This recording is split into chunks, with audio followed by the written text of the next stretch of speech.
Hello friends, இன்றைக்கி நீங்கள் கமெண்ட்டில் கேட்ட மாதிரி ஒரு டேபிள் டெக்கர் தான் மேக் பண்ண போகிறோம். இது நான் ரொம்ப நாளாக மேக் பண்ணணும்னு நினச்ச கிராஃப்ட்டு. அதுக்கு நான் ஃபஸ்ட்டு இந்த மாதிரி ஒரு கார்ட்போர்டு எடுத்துக்கிறேன். ஷர்ட்லாம் எடுத்தால் தருவாங்களா அந்த மாதிரி ஒரு கார்ட்போர்டு எடுத்துக்கிறேன். இப்போ இதில் வந்து இந்த மாதிரி கொஞ்சம் பீஸ் கட் பண்ணி எடுத்துக்கிறேன். சைஸ் வந்து ஸ்க்ரீனில் மென்ஷன் பண்ணியிருக்கேன். இப்போ இந்த கார்ட்போர்டோட 4 சைட்லையுமே இந்த மாதிரி லைன்ஸ் ட்ரா பண்ணிக்கிறேன். இந்த மாதிரி ட்ரா பண்ணதுக்கப்புறம் இதோட டாப்பில் இந்த மாதிரி கொஞ்சமாக ஸ்பேஸ் விட்டு லைன்ஸ் ட்ரா பண்ணிக்கிறேன். இப்போ இதோட சென்டரில் இந்த மாதிரி ஒரு கார்ட்டூன் இமேஜ் வர மாதிரி ட்ரா பண்ணிக்கிறேன். இதுக்கு பிளாக் பென் யூஸ் பண்ணி இந்த மாதிரி அவுட்லைன் கொடுத்துக்கிறேன். இப்போ அதே பென் யூஸ் பண்ணி இந்த மாதிரி 2 ஐஸ் ட்ரா பண்ணிக்கிறேன். ஐஸ் ட்ரா பண்ணதுக்கு அப்புறம் ஒரு சின்ன மவுத் ட்ரா பண்ணிக்கிறேன். நெக்ஸ்ட் ஒயிட் அண்ட் ரெட் வந்து மிக்ஸ் பண்ணிட்டு இந்த மாதிரி 2 பிளஷ்ஷா கொடுத்துக்கிறேன் 2 சைட்லயுமே. இப்போ இதுல ரேண்டமா சின்ன சின்ன ஹார்ட் ட்ரா பண்ணிக்கிறேன். இந்த மாதிரி ஹார்ட் ட்ரா பண்ணதுக்கு அப்புறம் அதுக்கும் அவுட்லைன் கொடுத்துக்கலாம். இப்போ அந்த கார்ட்போர்டோட பாட்டம்ல கொஞ்சம் ஸ்பேஸ் இருக்குல்ல, இதுல லிட்டில் கியூட்டின்னு எழுதிக்கிறேன். எல்லாமே ட்ரை ஆனதுக்கு அப்புறம் இந்த கார்ட்போர்டு இந்த மாதிரி தான் இருக்கும். இந்த மாதிரி ஒரு பேப்பர் எடுத்துக்கலாம். இந்த பேப்பரை ஏதாச்சும் ஒரு ஸ்டிக் வச்சு இந்த மாதிரி ஃபுல்லுமே ரோல் பண்ணிட்டு எண்ட்ல வந்து கம் போட்டு ஸ்டிக் பண்ணிக்கிறேன். இப்போ இந்த பேப்பர் ஸ்டிக்ல இருந்து இந்த மாதிரி 2 பீஸா கட் பண்ணி எடுத்துக்கிறேன். சைஸ் வந்து ஸ்கிரீன்ல மென்ஷன் பண்ணியிருக்கேன். இந்த மாதிரி 2 சைடும் வச்சதுக்கு அப்புறம் சென்டர்ல இந்த மாதிரி ஒரு பேப்பர் ஸ்டிக்கை வச்சுக்கிறேன். இப்போ இந்த 3 பேப்பர் ஸ்டிக் மேல இன்னொரு பேப்பர் ஸ்டிக் வச்சு இந்த மாதிரி ஸ்டிக் பண்ணிக்கலாம் 3யுமே. இப்போ இதோட டாப்ல இந்த மாதிரி ஒரு சின்ன பேப்பர் ஸ்டிக் வந்து ஸ்டிக் பண்ணிக்கிறேன். இப்போ இந்த மாதிரி 2 பேப்பர் ஸ்டிக் எடுத்துக்கிறேன். இதை இந்த மாதிரி 2யுமே சேர்த்து ஸ்டிக் பண்ணிக்கலாம். இப்போ ஆல்ரெடி மேக் பண்ணி வச்சிருந்த பேப்பர் ஸ்டிக்கோட பாட்டம்ல இதை ஸ்டிக் பண்ணிக்கலாம். இப்போ இன்னொரு பேப்பர் ஸ்டிக் எடுத்துக்கலாம். அது இதோட பேக் சைடுல இந்த மாதிரி லைட்டா ஸ்லாண்டிங்கா இருக்கிற மாதிரி ஸ்டிக் பண்ணிக்கிறேன். இப்போ இந்த கார்ட்போர்டு ஆல்ரெடி மேக் பண்ணி வச்சிருந்த ஸ்டாண்ட்ல இந்த மாதிரி வச்சுக்கிறேன். ஸோ இப்போ ஒரு கேன்வாஸ் ஸ்டாண்ட் மேக் பண்ணியாச்சு. டிராயிங்ஸ் எல்லாம் வச்சு வரையறதுக்காக யூஸ் பண்ற ஸ்டாண்ட் மாதிரி தான் இப்போ மேக் பண்ணியிருக்கோம். ஸோ இந்த மாதிரி ஒன்று மேக் பண்ணி உங்கள் டேபிளில் வச்சு பாருங்க,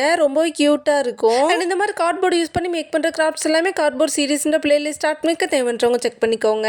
இந்த கிராஃப்ட் உங்களுக்கு பிடிச்சிருந்துச்சுன்னா சப்ஸ்கிரைப் பண்ணிக்கோங்க. வீடியோஸ் பிடிச்சா மறக்காம லைக் பண்ணிக்கோங்க. தேங்க்ஸ் ஃபார் வாட்சிங்.